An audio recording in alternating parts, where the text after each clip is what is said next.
Hi everyone, happy Sunday. Sharing another YouTube video, 3 in 1 day, who am I? But I feel like I'm trying to make up for lost time. It's been quite a while since I last shared a video, I think midsummer maybe even.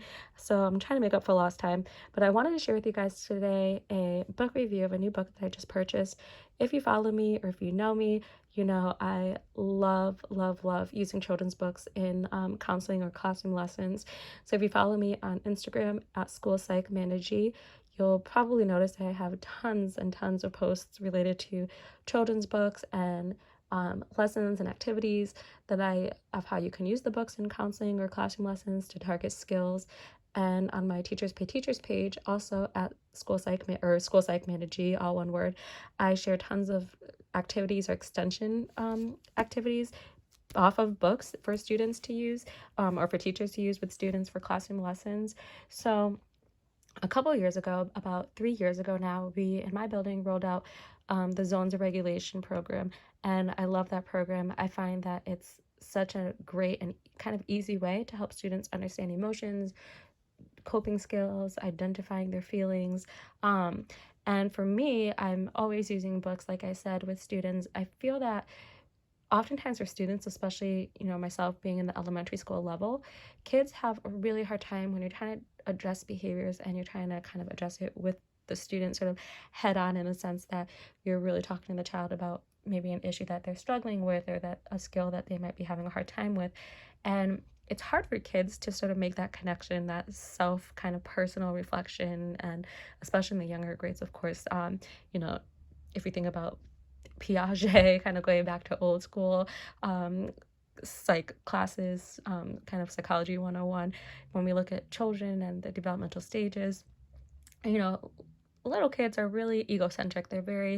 They have a hard time thinking outside of themselves. They have a hard time kind of understanding or reflecting on their own behavior and how their behaviors might be impacting other people around them. So I love using children's books to help facilitate those types of discussions with kids. And then through those books, we start making connections of, oh, I do that, or that's happened to me before. And now you can kind of get somewhere and talk to the kids about, oh, how does that make you feel? How do you think other people feel? So it's so easy to incorporate so many skills and read alouds with kids on kind of reflection, on emotions, identifying body language. How do you know that that person's feeling that way? How do you know you're feeling that way? So body sensations within yourself, within others, to kind of pick up on cues of how someone might be feeling, and perspective taking. So I wanted to share this book by Suzanne Lang. This one is called Grumpy Monkey Up All Night. I have the original book. It's called just Grumpy Monkey, and it's this monkey with sort of like a all red background. I love that book. It's one of my favorites. I've used it so many times in classroom lessons. And actually 3 years ago, like I said, when we rolled out the zones, at the end of the school year, I did a culminating zones of regulation research project with the students to really assess what did they learn, what did they know. And I used Grumpy Monkey as my example for the class. So we did a lot on the students had to look at the pictures, and so we looked at the grumpy monkey. His name is Jim, and we looked at his body language. How did we know he was grumpy? What told us that he felt grumpy? So looking at his eyes, how his mouth was, how his kind of like eyebrows were looking. So this book is Grumpy Monkey Up All Night, and this book is so cute. There's actually 2 new books in the series that I didn't even know had come out. So there's the original Grumpy Monkey, then there's this one, Grumpy Monkey Up All Night, and there's another one, it's about like a party. So the other book is called Grumpy Monkey Party Time, and I actually have this book sitting in my Amazon cart right now to purchase. There's also a board book, which would be really cute for if you're like a preschool teacher or a kindergarten, maybe even first grade teacher. I forget the title of that book, but it's a really simple board book, and it's kind of repetitive, so it helps students kind of pick up on the repetition. And that one, it was about $8 on Amazon. I forget off the top of my head the specific title, but if you go on Amazon and you search Grumpy Monkey, I'm sure it'll pop up, and it's like I think it's like a yellow book, and it says it's a board book, and it should be like under $10. But anyway, so this book, Grumpy Monkey Up All Night, is super cute. It's just like the original. I already love it so much. And in the book, actually, this time around, Jim Pansy, he's actually happy in the beginning of the book. So this is a really cute way that you can talk with kids. Maybe if you read the original book, you can talk to them about oh, his emotions or his feeling looks like it changed. What is he feeling right now? He's happy or excited. How do you know he's excited? And you can even look at this picture where his arms are in the air, his mouth is open and kind of smiling, his eyes are open wide. It looks like he's maybe running and he looks like he's feeling happy. So if you do zones, you can also talk about, oh, he's excited, he has a lot of energy, and you can kind of tell because the pictures show you like that he's running, he's moving fast. So he's a little bit in the yellow zone because he has a lot of energy. So it's just a cute way that you can model for students how to identify zones, not only in themselves but in others, and books are such a great way to do that. So in this book, Chimpanzee is really excited because he is going to sleep over at his parents' house, and he invites his friend Norman, who's in the original book. And so he's really happy and excited in the beginning of the book, but then it kind of changes over time because he realizes his little brother's also coming along, and he didn't realize that. And in the book, you see that he gradually starts to become a little bit more grumpy. So there he is at the back of the book, or at the back of the line, I should say, and his feelings change. This is a really great way to model for students too. It's so important when it comes to teaching kids about emotions and feelings that we don't just feel one way all the time. We don't just feel happy from the minute we wake up until the minute we fall asleep. Our feelings are changing throughout the day, and that's completely normal. So this is a great way to normalize feelings for students and help them understand that it's okay for your emotions to change, and there's no such thing as a bad emotion.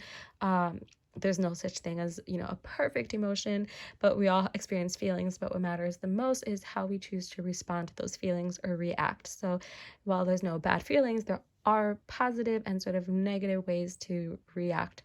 And if we react in a negative way, like maybe if you hit someone, or, if he was upset at his brother and he maybe pushed his brother or yelled at his brother, then that's a perfect way that we can talk about, how would that make his brother feel? How might your sibling feel if you did that to them? And making text to self connections. So I just wanted to share some ideas on how you can use this book with your students or your child in the classroom. So here we have another example where he's not upset. He looks like he's mad. He looks like he's maybe moving from the yellow zone, maybe into the red zone. His body looks like it's really out of control. Look at how fast his hands are moving. His eyes are big, his mouth looks like it's open, he's screaming. You can kind of tell by the words above him. And how do you think he's feeling on the inside? How do you think his brother's feeling? How do you think that maybe like other people around him might be feeling if they see someone acting that way? So again, really great for body language, really great for emotions, talking about how your feelings are changing throughout the day, and perspective taking. And then in the end, of course, he kind of shifts and he becomes, happier. And it's just a really cute book to talk to students about that. And I just wanted to share.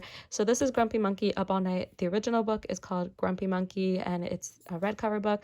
Such a cute book. Even my nephew, I ended up buying that book for him because he would come over all the time, and he saw my book that I had, Grumpy Monkey, and started reading it, and he really liked it. So I went out and I had purchased it for him, and my goodness, he must have been about 3 years old at the time, and he loved that book. And now he's 5 and he still loves books so much. And in his school they actually do zones too, and it's really cute because he's applying that as well and identifying his emotions. So definitely worth adding to your collection. This book was under $15.